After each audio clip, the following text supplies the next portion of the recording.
ఈ రోజు ఈ వీడియో ఎందుకు తీస్తున్నానంటే, మనం ఎవ్రీ వీడియోలో రెగ్యులర్ ఐ చెకప్స్ అని స్ట్రెస్ చేస్తాం కదా, అది ఎందుకు అంటే అవి మిస్ అవ్వడం వల్ల ఆల్మోస్ట్ ఒక ఐ విజన్ మొత్తం పోగొట్టుకునే ప్రమాదం ఉంటుంది. మేడం, మీ లాస్ట్ చెకప్ ఎప్పుడైంది మ్యామ్? 15 years back. ఆ తర్వాత ఎప్పుడు ఐస్ చెకప్ చేయించుకోలేదు. మీకు ఆ కన్ను చూపు తగ్గింది అని ఎన్ని రోజుల నుంచి తెలిసింది? ఎడమ కంట్లో చూపు తగ్గుతుంది అని ఎన్ని డేస్ నుంచి తెలిసింది? ఎడమ చూపులో అసలు అప్పుడే లేదు నాకు. ఎప్పుడు? 10 years బ్యాకే లేదు. 10 years బ్యాక్ నుంచి చూపు తక్కువ ఉంది. అప్పుడు కూడా ఎప్పుడు చూయించుకోలేదు. అప్పుడు వాళ్ళు ఏం చెప్పారంటే, ఆ విజన్ రాదు ఇంకా అని చెప్పారు. దానికి ట్రీట్మెంట్ లేదు, ఈ కన్నుతోనే చూస్తావు అని చెప్పారు. మీరు ఇంకొకరు ఒపీనియన్ ఎవరిది తీసుకోలేదు. ఇంకా అలా వెళ్ళి తీసుకొని ఉండింటే ఐలో ఇంప్రూవ్మెంట్ ఉండేది. చూసాం కదండి, మనం పేషెంట్ రెగ్యులర్ గా అసలు చూపించుకోకపోవడం వల్ల లెఫ్ట్ ఐలో 90 to 95% ఆఫ్ విజన్ లూజ్ అయ్యారు. దాని వల్ల ఏ డిసీజ్ వల్ల ఈ విజన్ లాస్ వచ్చింది?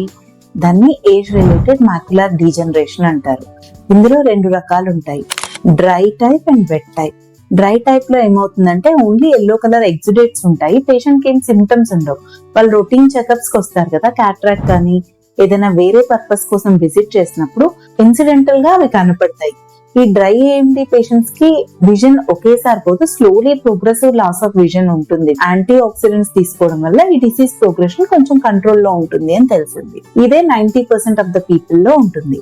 అదే వెట్ ఏఎండి వచ్చేసరికి ఆ 10% ఆఫ్ ద పాపులేషన్ ఉంటారు కదా, వాళ్ళకి సెంట్రల్ పోర్షన్ లో ఒక అబ్నార్మల్ వాస్కులర్ మెంబ్రెయిన్ ఫార్మ్ అవుతుంది.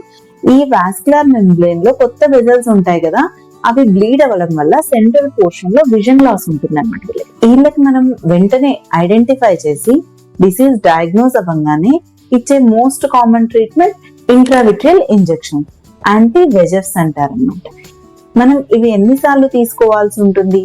ఫస్ట్ లోడింగ్ డోస్ అని ప్లాన్ చేస్తామండి. 3 ఇంజెక్షన్స్ ఇస్తాము ఇన్ 1 month ఇంటర్వెల్స్ అన్నమాట. ఇది మినిమం వర్క్ చేయడానికి 4 weeks టైం పడుతుంది కదా, సో మంత్లీ ఇంటర్వెల్స్ లో 3 ఇంజెక్షన్స్ ఇస్తాము. లేటర్ ఆన్ ఇన్వెస్టిగేషన్స్ తో మనం రీచెక్ చేస్తాం. ఇఫ్ నీడెడ్ అది స్టెబిలైజ్ అయ్యే వరకు మంత్లీ డోసెస్ లో గానీ 3 monthly డోసెస్ లో గానీ యాంటీ వెజెఫ్ ఇవ్వాల్సి ఉంటుంది. మరి ఇంజెక్షన్స్ వేసుకోవడం వల్ల నొప్పి ఉంటుందా? లేదు. These injections are painless and వీటి వల్ల ఏం పెద్ద హార్మ్ కూడా ఉండదు. ఈ ఇంజెక్షన్స్ తీసుకోవడం వల్ల విజన్ స్టెబిలిటీ వస్తుంది.